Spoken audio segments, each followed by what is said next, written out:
Onu niye bıraktın oraya? Al onu oradan. Niye bıraktın onu oraya? Al onu oradan. Al onu bıraktın oradan. Al dedim sana.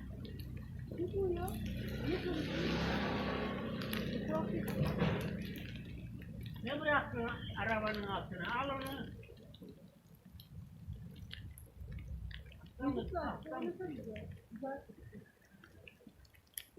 Demin bayıldım yani. Çok güzeldi.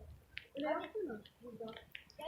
Onu alsana arabanın altına bıraktın. Çok hoşuma gitti. Hadi sizi çekin ben.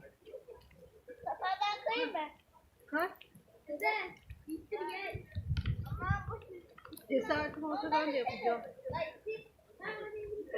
Peki. Gel gel. Sen dur güzel tamam. Gel. Ha. Ne yapıyorsun? Hadi hadi. Abi